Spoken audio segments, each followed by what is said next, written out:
السلام علیکم ورحمۃ اللہ وبرکاتہ۔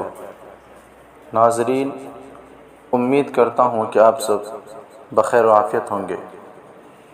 آج کی اس ویڈیو میں آپ سب کے سامنے حضرت ابراہیم علیہ السلام کی زندگی کے متعلق دوسری قسط بیان کرنے جا رہا ہوں۔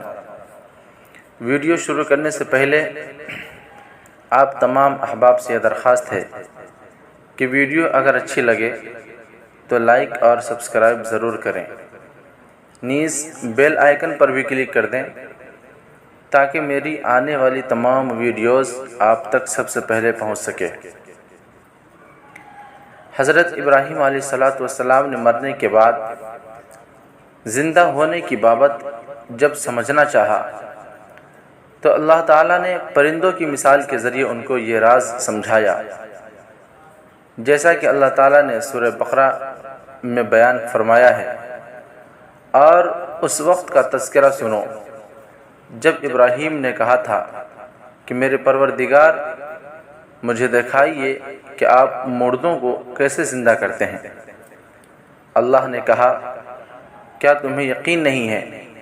کہنے لگے، یقین کیوں نہیں ہوتا، مگر یہ خواہش اس لیے کی ہے تاکہ میرے دل کو اطمینان حاصل ہو جائے۔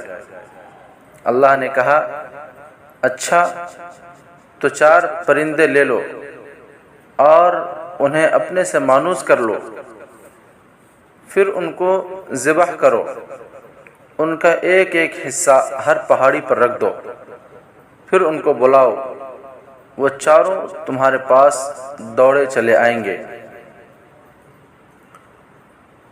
ان کے والد آزر مذہبی پیشوا تھے، بت بنا کر بتوں کو بیچا کرتے تھے۔ حضرت ابراہیم علیہ السلام نے زمانہ طفولیت سے ہی بتوں کی عبادت کی مخالفت کی۔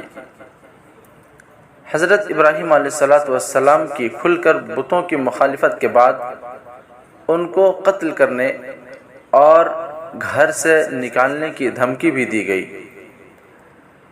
حضرت ابراہیم علیہ السلام کا ایک عبادت گاہ میں گھس کر بڑے بت کے علاوہ تمام بتوں کے ٹکڑے ٹکڑے کرنے کا واقعہ بھی پیش آیا، جس کا ذکر قرآن کریم میں ہے۔ چنانچہ حضرت ابراہیم علیہ السلام نے ان کے بڑے بت کے سوا سارے بتوں کو ٹکڑے ٹکڑے کر دیا تاکہ وہ لوگ ان کی طرف رجوع کریں۔ وہ کہنے لگے کہ ہمارے خداؤں کے ساتھ یہ حرکت کس نے کی ہے؟ وہ کوئی بڑا ہی ظالم تھا۔ کچھ لوگوں نے کہا، ہم نے ایک نوجوان کو سنا ہے کہ وہ ان بتوں کے بارے میں باتیں بنایا کرتا ہے، اسے ابراہیم کہتے ہیں۔ انہوں نے کہا، تو پھر اس کو سب لوگوں کے سامنے لے کر آؤ تاکہ سب گواہ بن جائیں۔ پھر جب ابراہیم کو لایا گیا تو وہ بولے، ابراہیم، کیا ہمارے خداؤں کے ساتھ یہ حرکت تم نے ہی کی ہے؟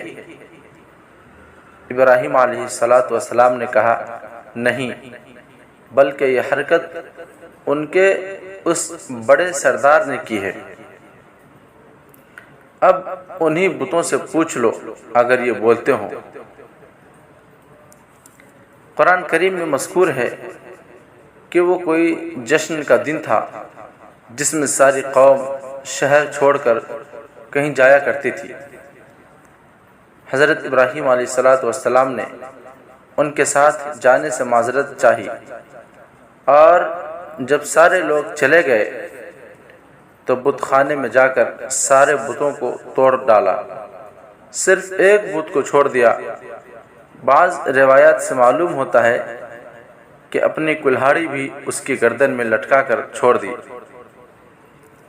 اس عمل سے حضرت ابراہیم علیہ السلام کا مقصد یہ تھا کہ وہ لوگ اپنی آنکھوں سے ان بتوں کی بے بسی کا منظر دیکھ سکیں اور یہ سوچیں، جو بت خود اپنا دفاع نہیں کر سکتے وہ دوسروں کی کیا مدد کریں گے۔ اور پھر نمرود بادشاہ کے ساتھ مناظرہ ہوا۔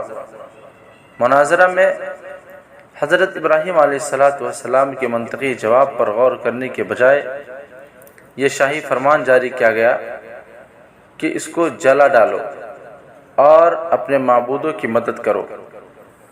حضرت ابراہیم علیہ السلام کو آتش نمرود میں ڈالے جانے کا واقعہ بھی پیش آیا، مگر اللہ تعالیٰ کے حکم سے آگ حضرت ابراہیم علیہ السلام کے لیے ٹھنڈی ہونے کے ساتھ ساتھ سلامتی اور آرام کی بھی چیز بن گئی، جیسا کہ فرمان الہی ہے۔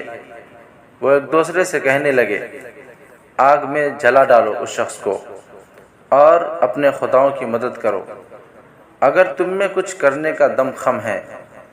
چنانچہ انہوں نے حضرت ابراہیم علیہ السلام کو آگ میں ڈال دیا، اور ہم نے کہا، اے آگ ٹھنڈی ہو جا اور ابراہیم کے لیے سلامتی بن جا، غرض ہے کہ اللہ تعالیٰ کے حکم سے وہ آگ حضرت ابراہیم علیہ السلام کو کچھ بھی نقصان نہ پہنچا سکی۔